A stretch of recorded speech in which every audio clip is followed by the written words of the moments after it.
سلام به همگی، امیدوارم حالتون خوب باشه. امروز میخوایم در مورد یک موضوع خیلی مهم و داغ صحبت کنیم: حملات سایبری.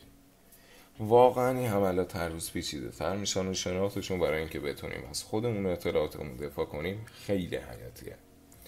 هدف این حرفای ما اینه که با هم یه نگاهی بندازیم به انواع این حملات و ببینیم چطور مقالات خفن IEEE به ما کمک کردن تا راهکارهای دفاعی خودمون رو پیدا کنیم. به شناخت دقیق این تهدیدها همگی میتونیم محافظت بهتری از اطلاعات و سیستمامون داشته باشیم و ریسک نفوذ و خرابکاری رو حسابی بیاریم پایین. من ارشیا پارساراد هستم و استاد راهنمام جناب علیرضا حیاتی با عنوان حملات سایبری. خب، برای مقدمه باید بگم که شاید براتون سوال پیش بیاد که چرا باید بدونیم همچین موضوعی ها.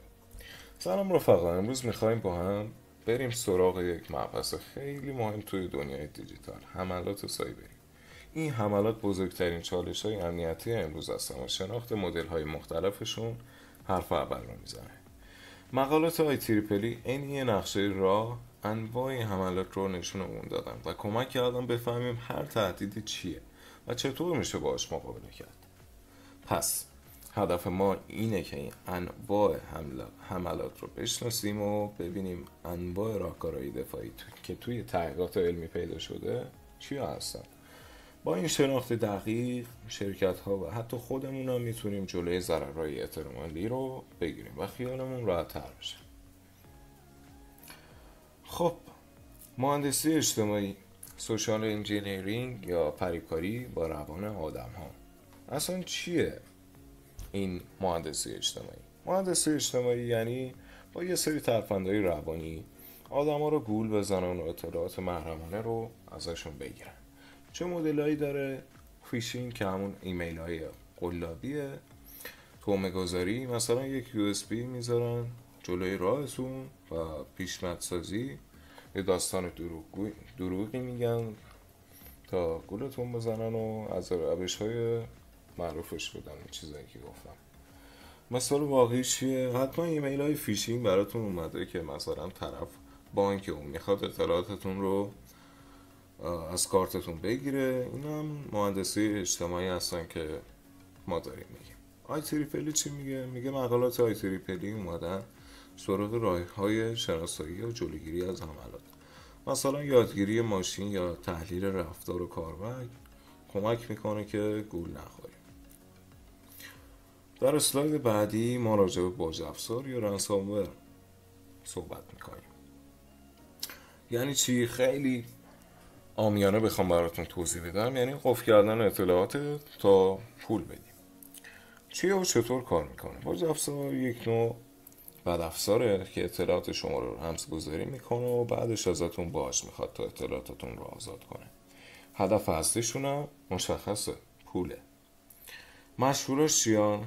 اسمشون که من میخونم، اینها از نوع باج افزارهای معروفن، مثل WannaCry، لاکی، ریوک، که ممکنه بعضیاشون رو هم اسمشون رو شنیده باشید.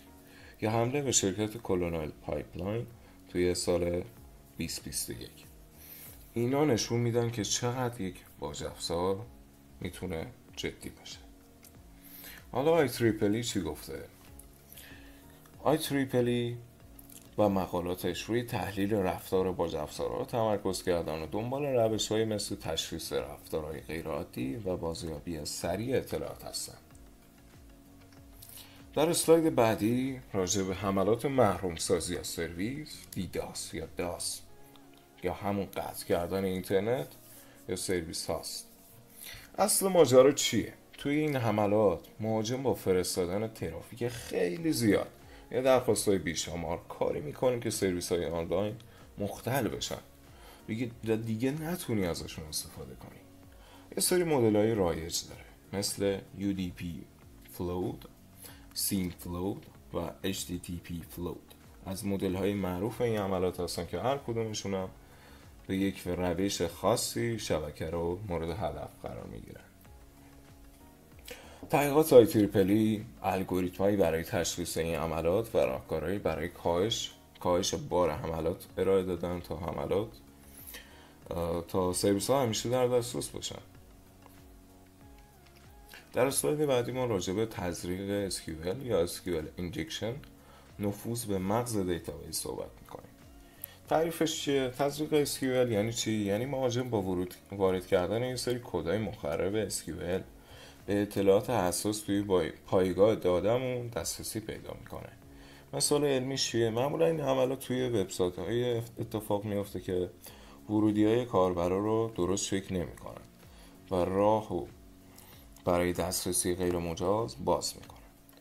تحقیقات IEEE برای شناسایی و جلوگیری از عملات یه سری راهکارهای پیدا کردن، مثل فیلتر کردن ورودی‌های سیستم و تشخیص نفوذ. در اسلاید بعدی راجع به اسکریپت نویسی بین سایتی یا کراس سایت اسکریپتینگ یا کد مخرب توی سایت های معتبر صحبت میکنیم.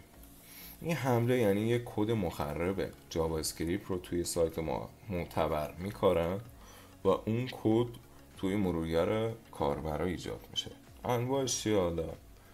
یه دونه XSS ذخیره شده داریم که توی سرورمون کد ذخیره میشه، XSS باستابی که کد از طریق URL برمیگرده و XSS مبتنا بر DOM که توی مرورگر کاربر دستکاری میشه. یه نمونه واقعی بخوایم ازش بگیم، یه بار یه حمله XSS به یه انجمن آنلاین باعث شد اطلاعات حساب کاربر رو دزدیده بشه. تحقیقات IEEE دنبال روش‌های خودکار برای تشخیص و جلوگیری از این اجرای اسکریپت‌های مخرب توی مرورگرها هستن. در اسلاید هشتم ما راجع به تهدیدات پیشرفته مداوم یا همون Advanced Persistent Threats یا APTs، حملات پیچیده و مخفیانه میپردازیم. تعریف این APT ها چیه؟ APT حملات خیلی پیچیده و هدفمندی هستن که بی صدا برای مدت طولانی توی شبکه ها نفوذ میکنن تا اطلاعات حساس ما رو بدزدن. هدفشون چیه؟ معمولا سازمان های دولتی و شرکت های بزرگ هدف این حملات هستن و مهاجمین ممکنه ماه‌ها یا حتی سالها توی شبکه بمونه. مطالعات IEEE روی شناسایی الگوهای رفتاری این حملات و ساخت ابزارهای برای تحلیل و مقابله سریع باشون تمرکز داره. اقدامات پیشگیرانه. حالا بهتره بدونیم که چطور از خودمون محافظت کنیم. چند تا راه داره. اولیش نرم افزارهای امنیتی هستن. آنتی ویروس و فایروال همیشه به روز نگهشون دارید و این اولین قدم برای محافظت از خودمونه. همیشه به روز باشیم. سیستم عامل برنامه‌مون رو همیشه آپدیت کنیم تا جلوی آسیب پذیری‌ها گرفته بشه.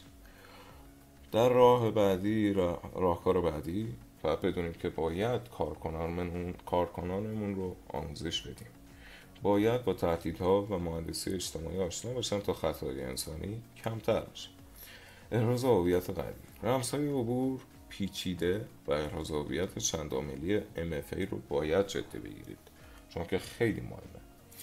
یادتون نره که ترافیک شبکه رو دائما زیر نظر داشته باشید و از اطلاعاتتون مدام بکاپ بگیرید. در اسلاید بعدی به نقش IEEE توی امنیت سایبری میپردازیم. IEEE توی امنیت سایبری چه نقشی داره؟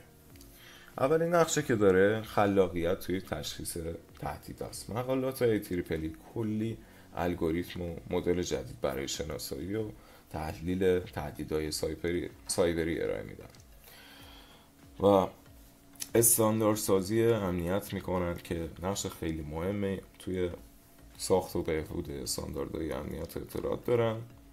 و نقش بعدیشون همکاری‌های علمی صنعتیه. بهترین نتیجه از همکاری بین دانشگاه‌ها، صنعت و دولت‌ها برای بالا بردن سطح امنیت سایبری به دست میاد. نتیجه گیری. باید بدونیم که این داستان‌ها ادامه دارن. پس باید تهدیدها رو بشناسیم. آگاهی از انواع حملات سایبری اولین قدم برای طراحی یک دفاع مؤثره. پیشگیری بهتر از درمانه. همیشه این جمله رو شنیدیم. استفاده از نرم افزارهای امنیتی، آموزش و سیاست‌های درست خطر نفوذ رو حسابی پایین میاره. تحقیقاتمون رو باید گسترش بدیم. نقش IEEE توی توسعه فناوری‌های جدید امنیتی و همکاری‌های بین‌المللی واقعا حیاتیه. و در آخر امنیت سایبری مسئولیت مشترک هممونه. باید با هم همکاری کنیم تا از اطلاعات سیستممون توی این دنیای دیجیتال محافظت کنیم. ممنون از توجهتون. من ارشیا پارسا رو داشتم و در این ارائه مهمون شما بود.